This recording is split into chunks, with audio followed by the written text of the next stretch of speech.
Dear students, in this video also I did about some more important concepts of continuous functions.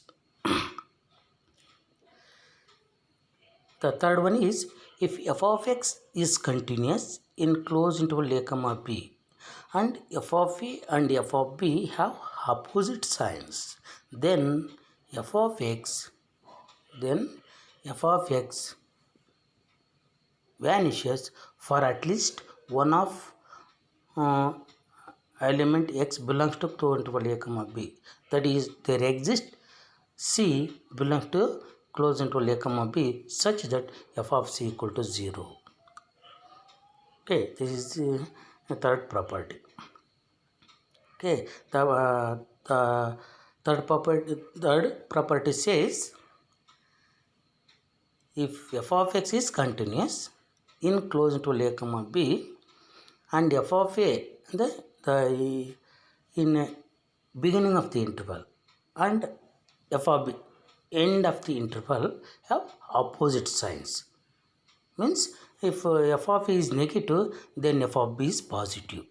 Okay, opposite signs means then f of x vanishes means f of x is 0 for at least one of the element, that is x belongs to the closed interval a comma b. That is, there exists c belongs to closed interval a comma b such that f of c equal to 0.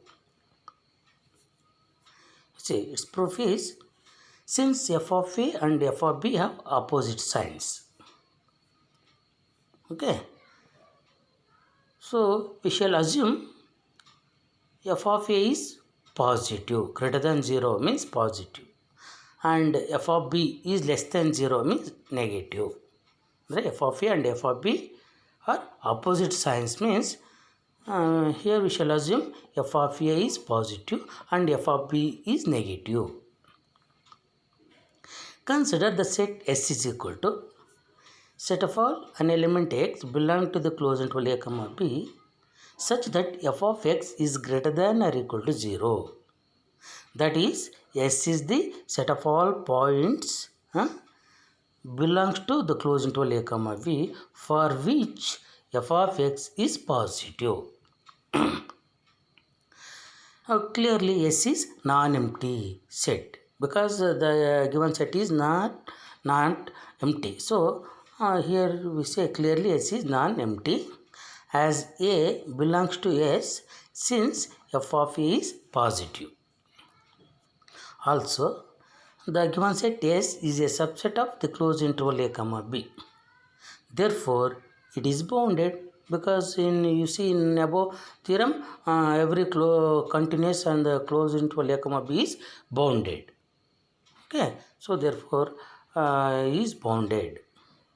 Therefore, it is bounded. Let C be the least upper bound of the given set S. Clearly, C belongs to where? The given interval a comma b. By the definition of LUP, the function f of a is not equal to 0 for any value of x is greater than c, and however small real number delta is greater than 0.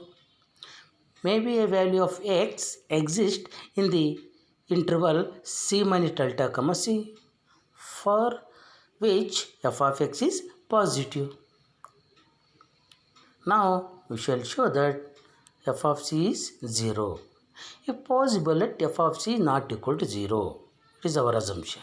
Then the given function f of c is greater than 0 or f of c is less than 0. Okay.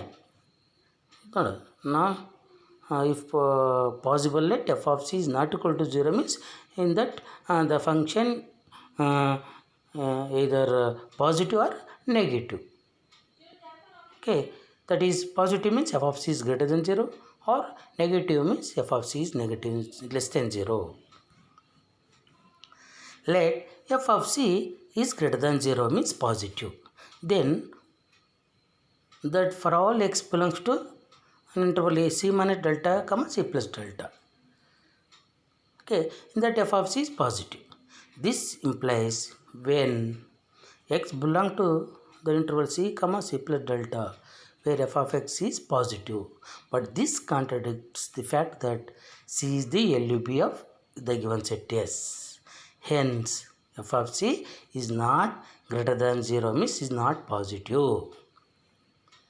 Okay, and again if possible let f of x is less than 0 or negative, then again we can find a real number delta is greater than 0 such that f of x is negative for all x belongs to an interval c minus delta comma c plus delta. But this contradicts the fact that f of x is positive for a value x belongs to an interval c minus delta comma c. Hence f of c is not negative. Okay, and since f is neither positive nor negative. Okay, here is negative. Since f is neither positive nor negative, so we have f of c is 0. Hence the proof. Okay.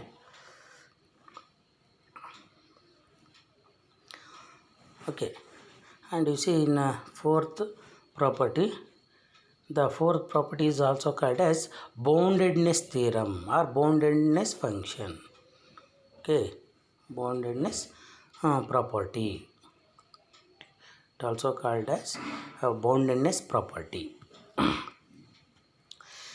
The boundedness property says a function which is continuous in a closed interval, it takes every value between its bounds at least once.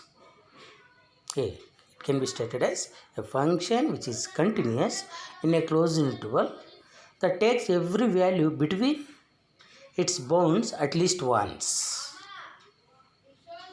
Okay. Here first let f of x be continuous in the closed interval a comma b. Okay, let the function f of x be continuous in the closed interval a comma b. And caps m and small m are respectively be LUB, least upper bound, and the greatest lower bound, GLB. Okay, of the given functions of given function f of x in the closed interval a comma b. First, clearly small m is less than m because small m is the infimum. Infimum is always less than supremum. Okay, let k be any arbitrary real number such that small m and GLB is less than k, less than LUB. Okay. By theorem 2, it follows that there exist at least 2 points, that is x1 and x2, such that x1 belongs to closed interval a comma b, such that f of x1 is equal to m, and f similarly, and in second point x2 belong to the closed interval a comma b, such that f of x2 is equal to caps m. Okay, is already known in second theorem. Okay, in that consider the function f of x defined by caps f of x is equal to small f of x minus k.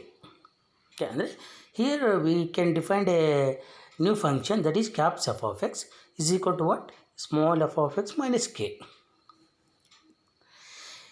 Clearly, caps f of x is continuous in the closed interval a comma b, because as f of x continuous, small f of x is continuous in the closed interval a comma b, then caps f of x is also continuous. And also f of x1, here consider the above notation, that is f of x is equal to small f of x minus k. In that for x is equal to x1, then f of x1 is equal to small f of x1 minus k. So that is going to vary. Small f of x1 is equal to what? Small m. Is already shown in above. Okay, means is negative since small m is less than k.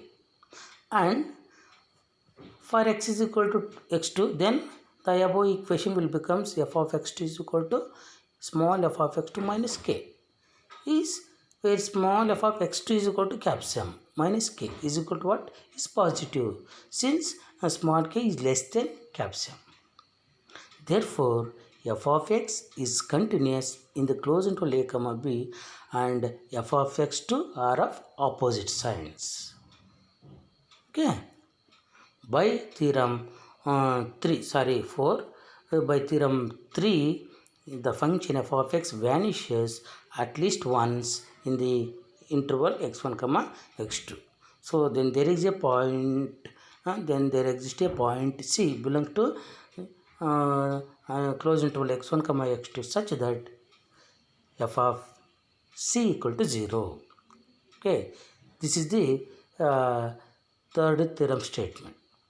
Okay, by third theorem we consider the above equation, that is f of c equal to f of c minus k. Here for x is equal to c, then f of c is equal to what? F of c minus k. When f of c equal to 0 means here LHS is 0, we get f of c minus k equal to 0, or f of c is equal to k. Thus, the value k being any real number, being any number in between GLB and LUB, is attained by a function f of x at a point, that is c belong to the closed interval a comma b. Okay, hence the theorem. Okay, this is the complete proof of this theorem. Okay.